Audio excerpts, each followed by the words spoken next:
Good morning, good afternoon, and good evening. This is Maria presenting once more, another edition of Purposeful Leadership Show. Today we have the honor, and with a lot of gratitude, I have Susan Fowler once again. Yay, Susan! Yay, Maria! Opening the year 2018, January, with us again. Did you say 2019 or 18? 18. Okay. So Susan is with us today again for the second time, and I'm really excited to be interviewing her and having a lovely chat with her today. And we also have Marina Nina with us as well. Before we begin, for those of you that don't know Susan Fowler, I just wanted to do a quick introduction. Susan Fowler is a senior consulting partner for the Ken Blanchard companies and a research-based speaker. She has recently, actually just this year, been cited as the top 100 leadership speaker for 2018 by Inc.com. That's wonderful. Thank you. One of the foremost experts on personal empowerment, Susan has over 30 years of leadership experience in more than 30 countries as a researcher, consultant, and trainer. She has written 2 Blanchard best-selling programs, Self-Leadership and Optimal Motivation, which are implemented worldwide programs. She is the author of the best-selling book, Why Motivating People Doesn't Work and What Does, and co-authored 6 other books. And one of them, bestseller, Self-Leadership and the 1-Minute Manager with Ken Blanchard and Laurie Hawkins. She recorded also audio programs mentoring how to foster your career most crucial relationships and overcoming procrastination. Susan is a popular blogger on Leader Chat, HBR.com, and the Huffington Post. She has a bachelor's degree in anthropology and business, and she lectures at the Master of Science for Executive Leadership program at University of San Diego.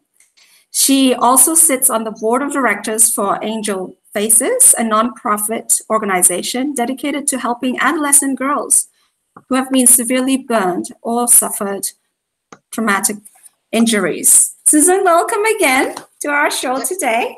Thank you, Maria, but there was nothing quick about that introduction. Oh, it's quicker than the last time because I cut off some stuff because people tend to already know you. You know, people that follow my LinkedIn know Susan because I basically forward Susan's blogs and her writings. I pick up things that she writes on her articles and her books. Today, I'm really excited to have Susan again because we're going to be talking about the 3 basic psychological needs of the human being. Now, this is a matter that is a key element in her best-selling book, Why Motivating People Doesn't Work and What Does. Before we go into that topic, because it's really like, wow, it's an amazing topic and people should really read this book. I wanted to ask you, Susan, and I've always wondered, you know, I mean, you and I know each other for at least 6 years now. I've always wondered, you know, you're really writing and speaking and teaching about personal empowerment all the time.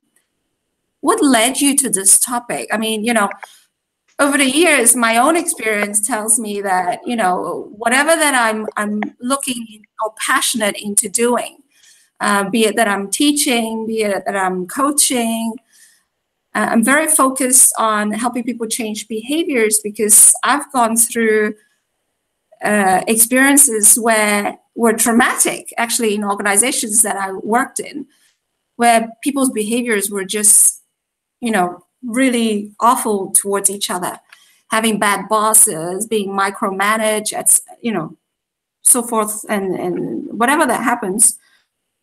But with you, I was just wondering, what impelled you to work on personal empowerment for people? You know, it's interesting that you're asking me that question, Maria, because I shared with you right before we came on that I'm purging and cleansing my world. And over this recent holiday, my husband and I went out to a shed and literally took 3 days to just cleanse the shed. And it's a little embarrassing because about 7 years ago, in the fires here in San Diego, the previous shed had burned down, and in the shed was what I thought were all of my childhood memories, my dolls, letters, all kinds of stuff. And as we're going through this new shed, because it's amazing what you accumulate, I came across something that I thought had burned, and it was a little box. And the little box in childish handwriting on the cover of it said, "Susie's going to camp." And I can't even tell you the flood of memories that came back. And I realized that this was one of the things that began my quest for understanding personal empowerment. I came from a very poor family. I had a handicapped sister, and all of our energies were going into supporting and trying to help my sister. But I really wanted to go to Girl Scout camp, Brownie at the time, to Girl Scout camp. But my family couldn't afford it. It was $50 to go to camp. And so I applied for a scholarship, and the Girl Scouts wrote me back and said, "We will give you 50% off if you can come up with the other 50%, which is $25. I literally didn't have that $25. And so a girl who was not even a close friend of mine put this box, unbeknownst to me, around the school, and they collected in pennies and change $25 so I could go to camp. I almost cry as I tell this story. And I remember then thinking, why would I deserve this? Why would anyone send me to camp? There's other kids that like to go to camp.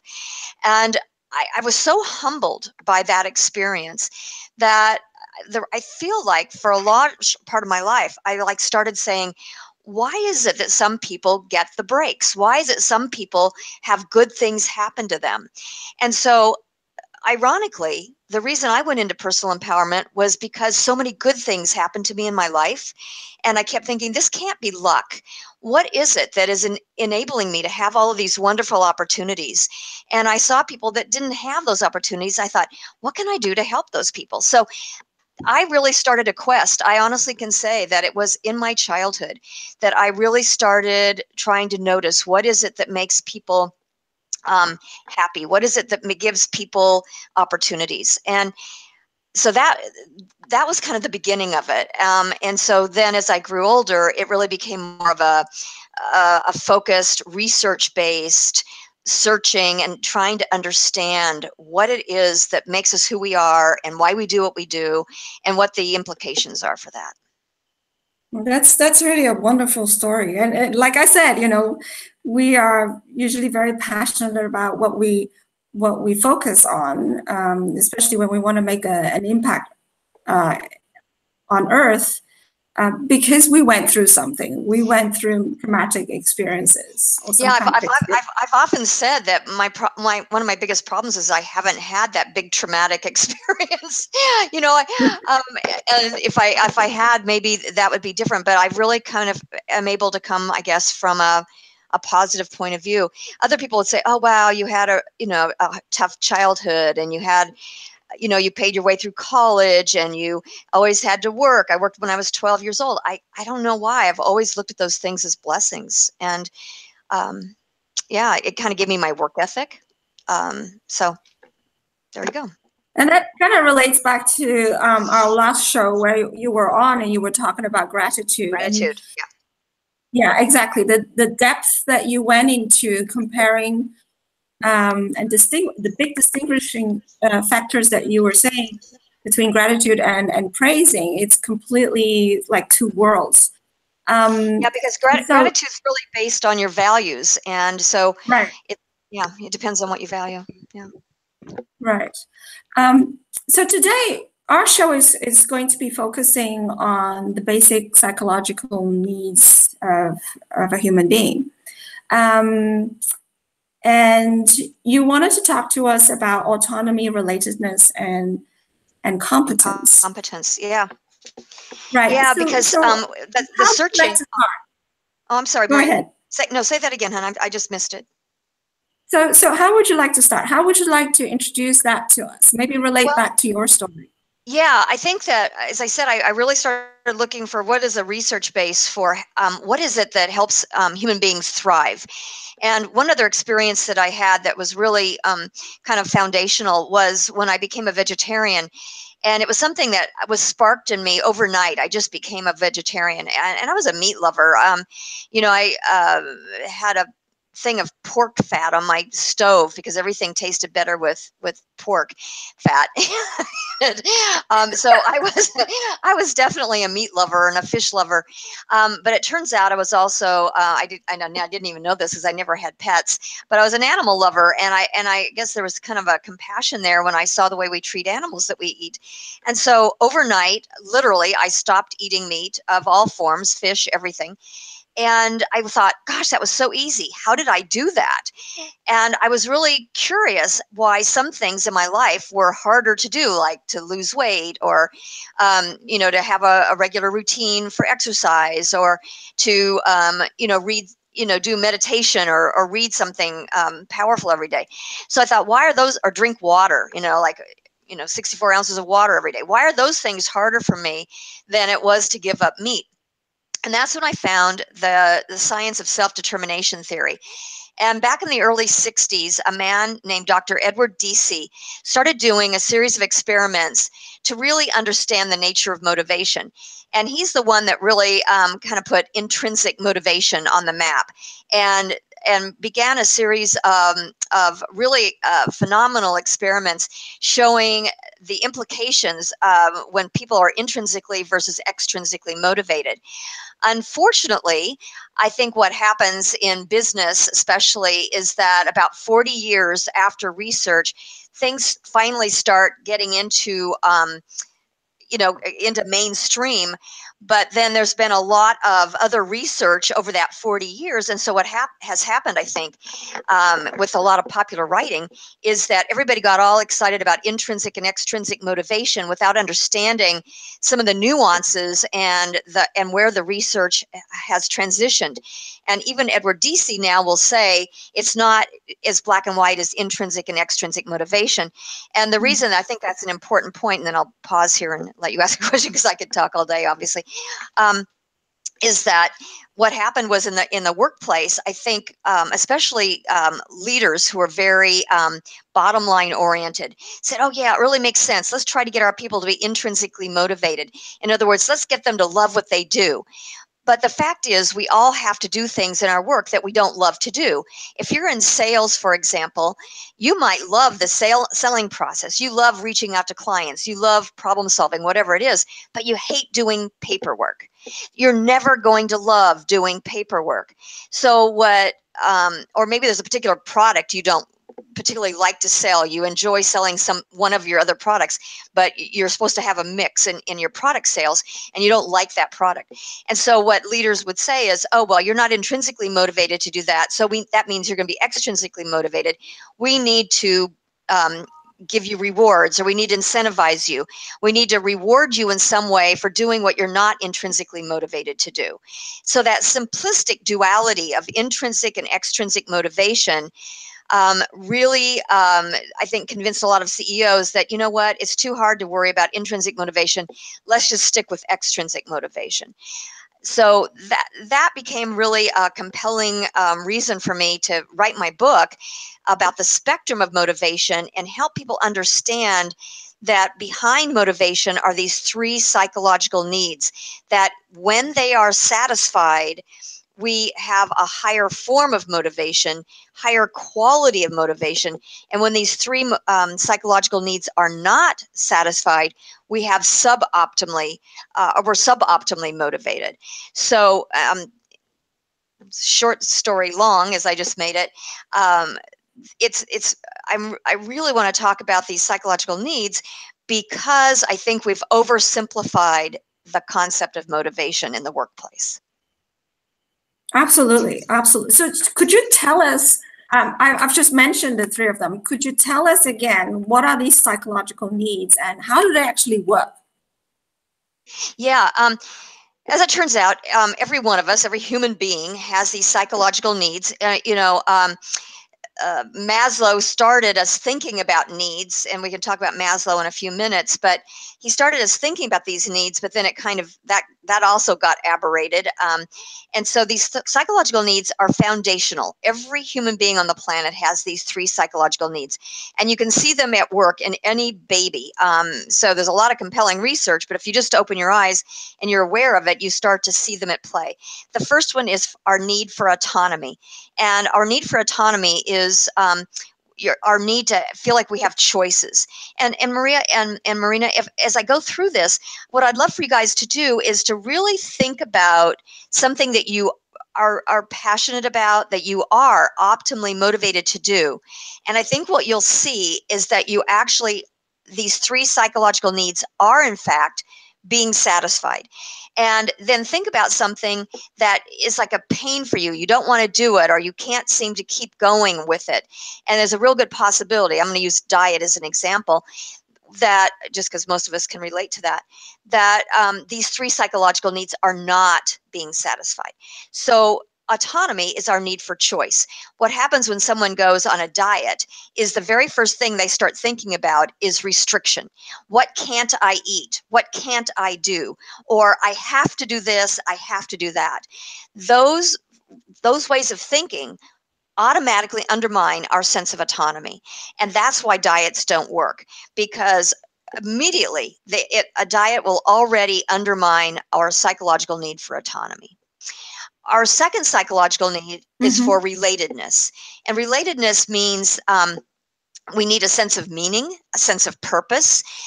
It means that in interpersonal relationships, we need to feel that we're not being used or manipulated, or that we are simply, pawns in a greater scheme. So if you have a boss, for example, that is kind of only ingratiating to you when they need something, or you feel that you're just a cog in the wheel, you're less likely to put in the effort, the discretionary effort necessary to achieve goals, or be a corporate citizen, those kinds of things.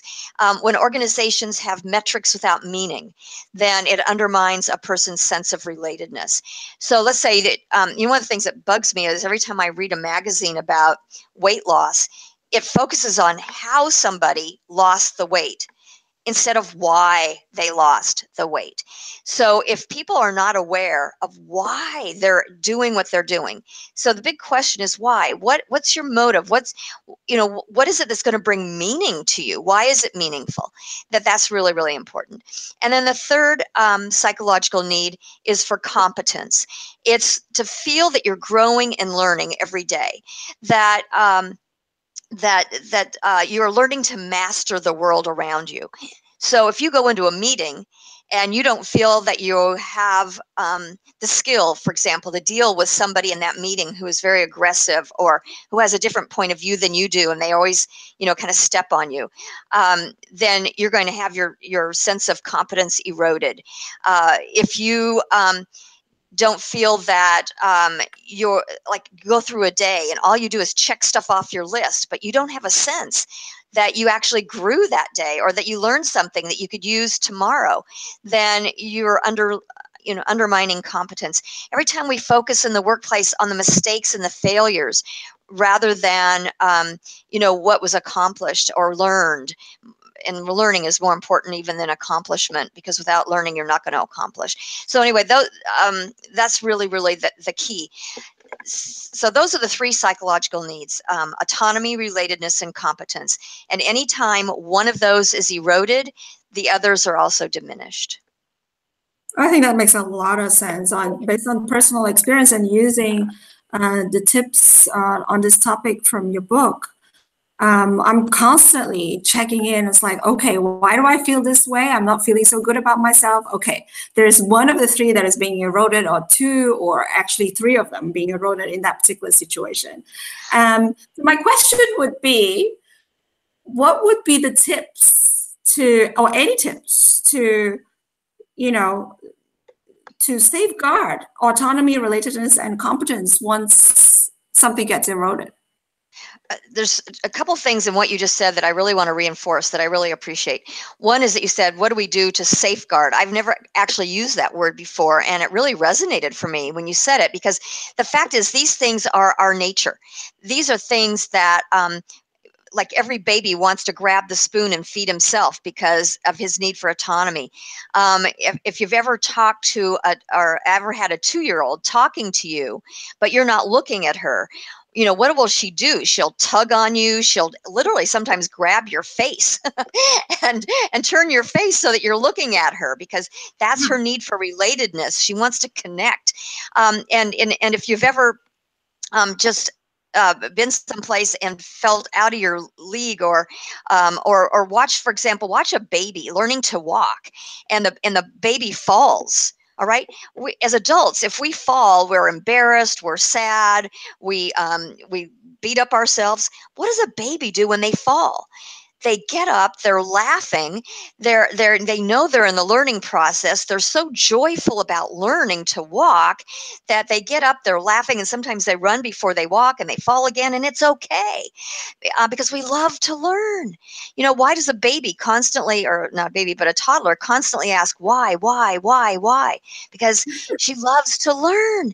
And so these things are absolutely basic to our nature. So I love your concept of safeguarding. The other thing I loved about what you said is that when you notice that something isn't right, so right there, you're in a mindfulness moment. So the more often that we can have those mindful moments, when we can just stop and check in with ourselves and say, what am I feeling? Why am I feeling that? You know, if you feel pressure, you know, here's an example. I'm always running behind because I'm always trying to get too much done within a period of time. Right. And so I'll be rushing to an appointment. I'm in my car. I'm a fast driver anyway, I must admit. But there'll be somebody in front of me and they're driving slow and they're blocking my way. And I'm just like, I realize I'll check in with myself and my hands are gripped on the steering wheel. I'm like kind of cursing this person out in front of me. And I'm like all tense and irritable. And I stop and I go, why are you feeling this way? You're the one that chose to leave late, which is my sense of autonomy. I chose to. But then what I realize is that car in front of me is preventing me from going as fast as I want, which is eroding my autonomy. So that's when I have to realize that my choice to leave late needs to overcome the choice that, or not the lack of choice of this person driving in front of me too slowly. So first of all, I love what you said, having those mindful moments. And the research shows neurologically that, or through neuroscience, that when you are truly mindful, it literally lights up or activates the same part of your brain as when your psychological needs for autonomy, relatedness, and competence are being satisfied. So it's almost impossible to be truly mindful and not experience R.O.K. Mm. Isn't that interesting? That's super interesting, because I'm just thinking, you know, in the organizational world, Yes. you know, I deeply believe that people are not necessarily bad in nature, but, you know, behaviors can show up badly and not necessarily resonating with oneself. So when you've got bad behaviors towards you from somebody, be it a colleague, be it a leader or something, then, you know, you don't feel, you feel like you have lack of autonomy. That's probably the first thing that hits you when you're being micromanaged or undersupervised. And so I think one of the first things that I should be thinking about is, hey, you know, let's think about what Susan just said about being mindful. Where do I feel it? You know, how do I feel? Why am I feeling it this way? And what are my choices? What can I do? Is that the right thing? Yes, and let me just give you 3 questions, and a little riff on 3 questions that if you just ask yourself these 3 questions throughout the day, it would be really powerful. And let me just say that the example you gave, again, I think was really a good one. That let's say that you're being micromanaged and you go, oh, that's because I'm lacking it's eroding my autonomy. It's not that I'm lacking autonomy, it's that I feel that my autonomy is being eroded because someone's micromanaging me. I once had a young man in one of my classes, and he said that the best working experience he ever had was when he was, it turned out he was being micromanaged. And I said, well, how in the world could that be? And he said, I just ignored him. I just ignored my boss. And he said, and this is really a powerful comment. He said, I realized that his need, that his micromanaging me was his need, not mine. That's powerful. That was really powerful. So, but the other thing is, if let's say that you're not getting micromanaged, it's just the opposite, you're being under supervised, then that's eroding our competence. In other words, we're not growing and learning. We're struggling. We're drowning. And so that's eroding our sense of competence. And guess what? When our manager is either micromanaging us when we don't need it, or under supervising us when we do need help, then our sense of relatedness is then eroded because we feel like our manager doesn't understand us, isn't connected to us, doesn't care about us. And so all of our all of our psychological needs get eroded.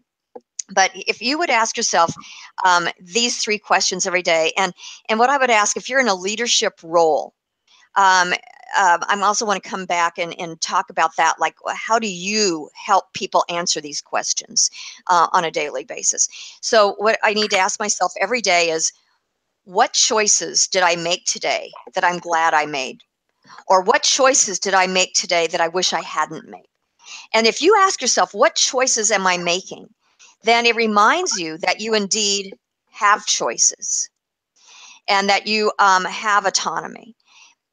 If you ask yourself every day, what meaning did I make today? What meaning did I derive from my work today? What did I do today that was really contributed to the greater good or the welfare of the whole? Or what did I do that gave me a sense of purpose? Or what did I do that actually helped someone? So if you can really talk about, ask yourself questions around relatedness, like what brought me meaning or made me feel good because I helped someone else. And then the third question around competence is, what did I learn today? How did I grow? What did I learn today that will help me be better tomorrow? Or what did I learn that I could share with someone to help them be better tomorrow? Because when we teach others, we also build our own competence. So just simply to ask ourselves every day, what choices am I making? Where am I finding meaning and making a contribution? And what did I learn and how did I grow? That's amazing. That's that's easy to do. It's really just taking a sense of mindfulness, taking a few moments at the end of the day, being grateful, but also doing a synchronization with yourself. That's amazing. Marina, do you have anything to say about this? Do you do this? Wow, I'm really taken by what you both said. And Susan, I have to say, for me, since I retired, I realized that it's so much for me to learn. And the only way I could learn as much as I need to learn is by teaching, because teaching is best way of learning. So in a way, for me, teaching is not about teaching as in a academic sense, but it's about sharing my own experiences. And I remember that for some people, life is a vision board, but for me, it's a walk on Manhattan Beach Pier. Years back, I took that 928 feet walk on Manhattan Beach Pier, and that changed the way I see myself, the way I see the world, because I went along towards the end of the pier. I remember like now vividly, and I'm going there quite often. So I could see the sky and the ocean becoming one. And the closer I was watching them, the more clearly I could see them as one single reality. And at the same time, I could see myself and my purpose as one single reality. If life is this ocean and my purpose, let's say, is the sky, they are only one. They can't be divided into two entities, even by definition, they are two worlds apart.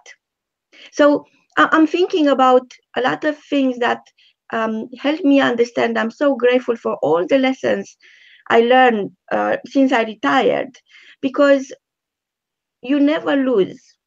each time you have an experience that perhaps is making you aware of what you have or you don't have, you realize that actually you do have everything. And it I think it's to do with the inspiration you need to ignite something new about yourself. And while you invent this, new concept of your daily life, because each day is so different, and you turn a big idea into a better reality, it's always coming from your inner deeper self, from within. And it is up to you to deliver or not deliver what you created into the um, inside world and bring it into the outside world. And from Can what I know, a struggle is more important than you might think. And each struggle, every single struggle, I'm so grateful for every single struggle, because it is a blessing in disguise and is giving you the opportunity to discover a unique solution to it. So I was listening to you, Maria, and I was thinking, yes, that's right. It you need, as a human being, you need to safeguard what you have. But from the other hand, I think that autonomy, that's why this magazine, where I invite all people who to share their own experience, is called Sovereign, because life is a coin, and your past and your vision are part of the same coin, karmic coin. And yes, you need um, the you need the confirmation from somebody else most of the time.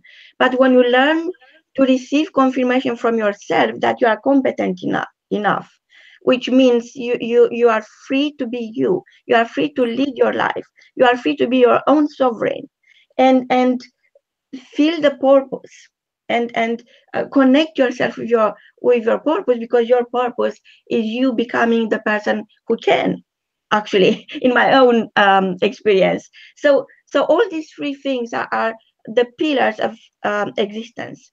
I'm so amazed the way you put it together, Susan, and I'm very, very grateful for bringing this clarity, because it is an arc. It is a bridge between where you are and where you want to be. Thank you so much.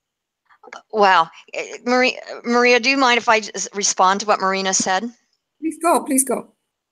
Because it just, as always, she starts talking and I'm just like going in a million different places and it's resonating so deeply.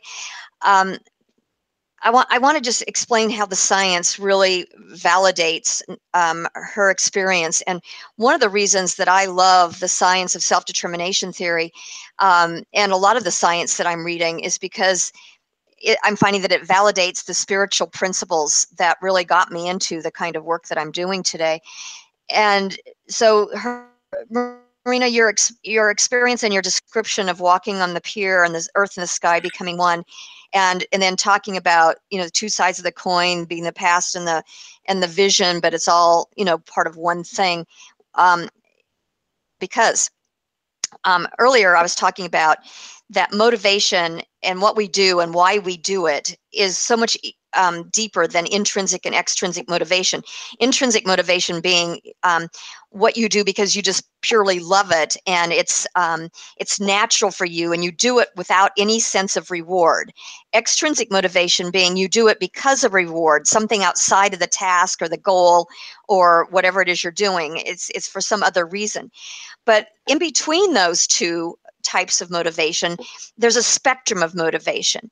And what the research is now showing is that intrinsic motivation is not necessarily the end-all be-all. That, for example, there's disinterested motivation, which is when you really don't have any value around what you're doing, you could care less, you're going through the motions, but there's no energy, passion, or intention really behind it. And then there's external motivation, which is really purely extrinsic motivation. You're doing it for some kind of reward.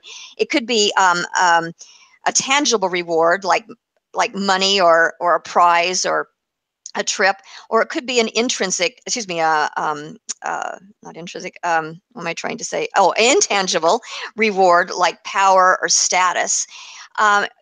Another part of this spectrum is when you have imposed motivation, where you're doing something because you feel pressured, because you feel like you have to, either from your own self-expectations and feelings of guilt or shame, or the pressure that's put on you by others and your fear of letting them down, or the fear of what's going to happen if you don't do it.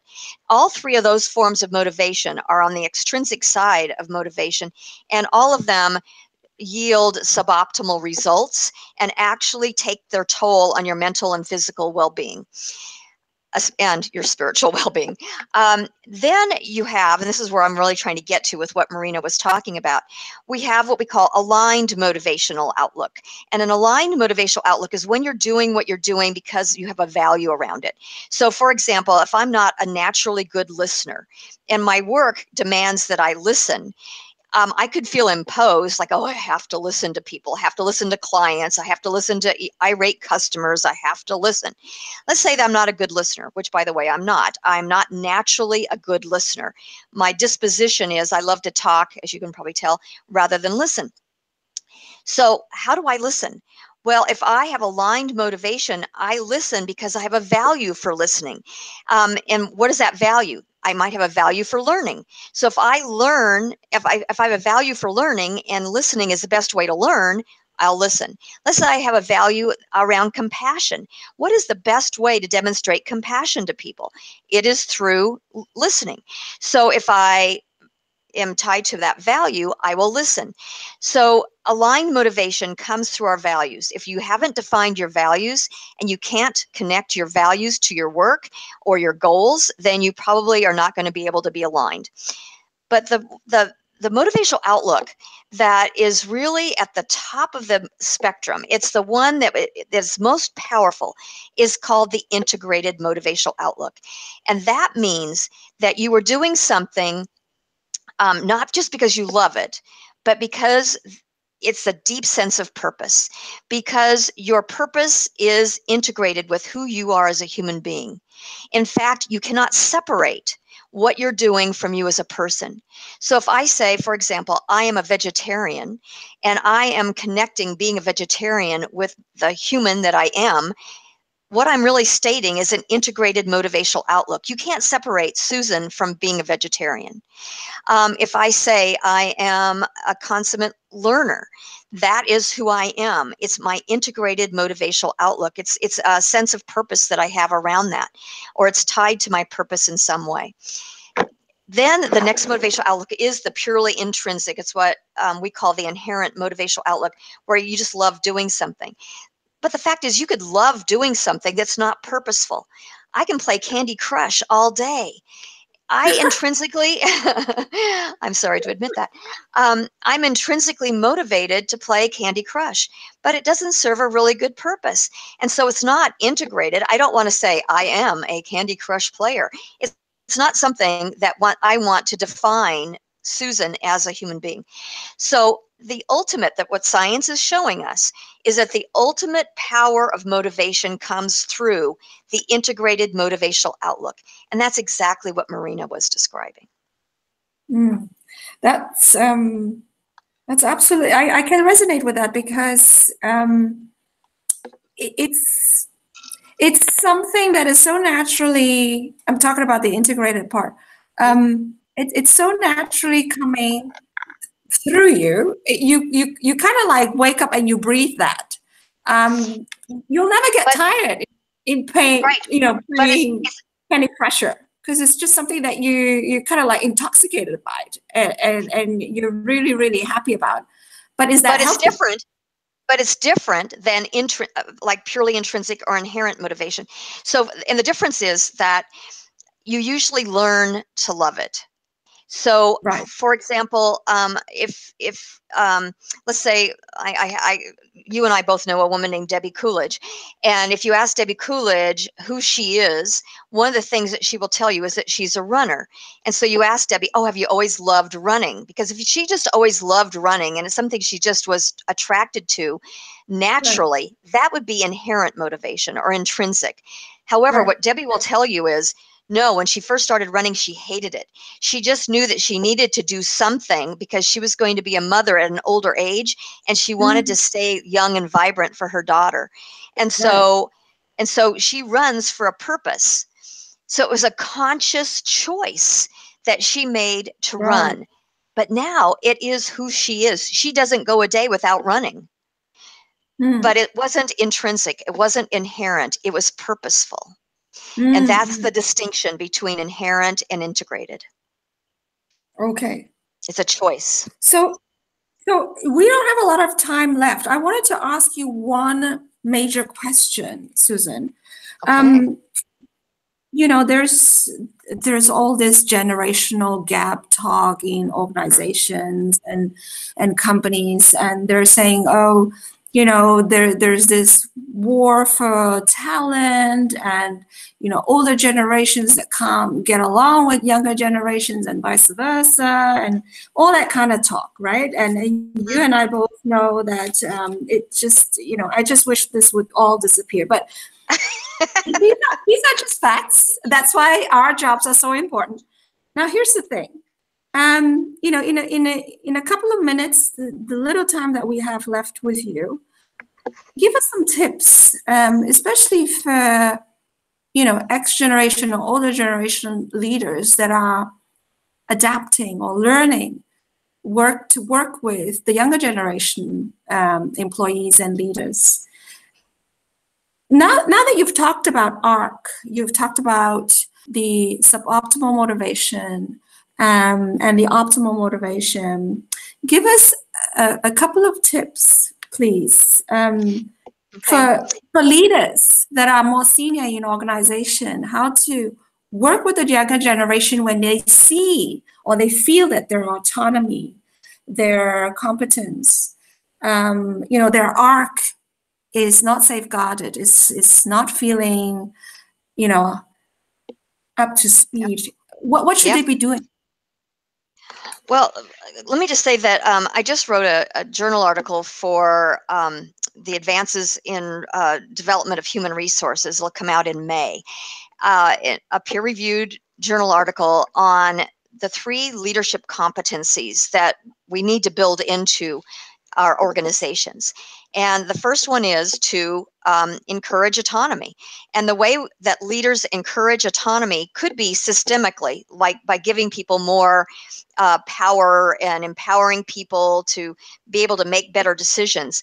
But more importantly, I think, than depending on the systems, I don't want to let go of that, is for leaders to really understand the skill that it takes as a leader to, for example, collaboratively set goals, to help people understand as they're setting SMART goals. For this is just an example, that the M stands for motivating, and that as you're setting goals, you need to help a person understand why they're motivated to achieve that goal.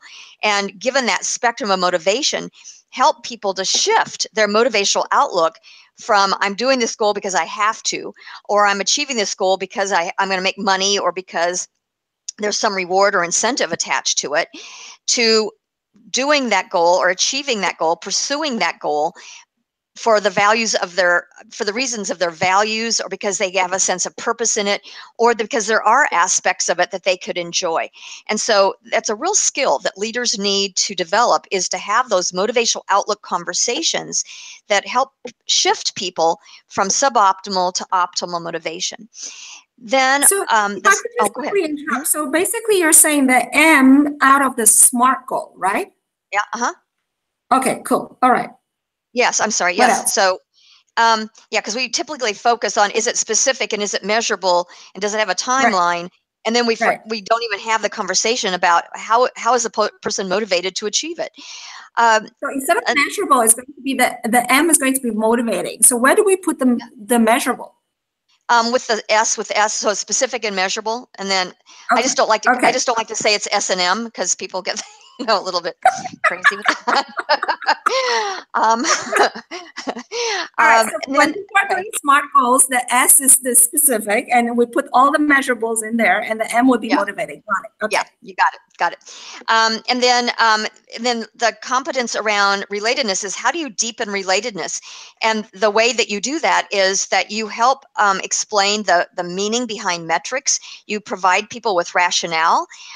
You actually give people a chance to discover how they can contribute to the welfare of the whole. So there's a whole set of skills that leaders need to do, like learning to listen effectively, like acknowledging people's emotions, making emotions okay in the workplace. Any emotion is okay. It's the expression of it that we need to help people learn how to deal with. So promoting mindfulness is also really important, and when it comes to relatedness. And then finally, to build competence. And I think learning to become a situational leader, for example, is a really good way to help build people's competence. Recognize that people have different needs as they go through a development continuum. And if leaders can give them the direction and support they need to help build an individual's competence. To, at the end of every day, ask people, what did you learn today? To set learning goals, not just outcome goals, to focus on process, not just outcomes. So this article, and there's some of this in chapter 6 in my book, but this, I'm really writing more about it and blogging more about, what are the specific competencies that leaders need to have to nurture and to cultivate W.O.R.K. in the workplace, and they can do it on a every single day basis. That's wonderful. So okay, this is coming out in May. Did I catch that correctly? Yes, you did. Please make sure that you send Marina and I a copy. I will send you a pre-publication copy so that you can be prepared. That's wonderful. And I'm definitely going to be sharing with everyone that I know on my social media. Thank you so much, Susan. Any final words or suggestions for our audience? I just love the idea of just being mindful of what you're experiencing throughout the day, and then ask yourself at any point, am I experiencing autonomy, relatedness, and competence? And if not, why not? And to recognize that motivation is a skill. And it's a skill that we can practice anytime, anywhere. We can always shift our own motivational outlook. And as leaders, we can create an organizational environment where people can experience W.O.R.K. And that way, people thrive at work. And the research shows not only do they thrive, they're more productive. And they can sustain their energy for longer periods of time. So it's a benefit to everyone if we can help people to be optimally motivated. So motivation is a skill. Now that's the first. Okay, people, motivation is a skill. Listen to this. So you go and read Susan's book because it explains to the detail what that actually does and how to do it. Because you can learn how to get motivated on something that you hate to do. Guess what? That's right. I've done it before. All right, Susan, thank you so much for being with us today again, and come anytime back this year, next year, anytime, because the rate you're going, you're writing so many things, there's so much more to learn from you. So I'd really love to have you back if you have the time for us. Okay. Well, thank you. I always learn by talking to you and to Marina, so thank you both. Bless you. And thank you, Marina, for being on the call as well. Thank you so much. Good night or good morning, everybody. Take care. Bye-bye. Bye.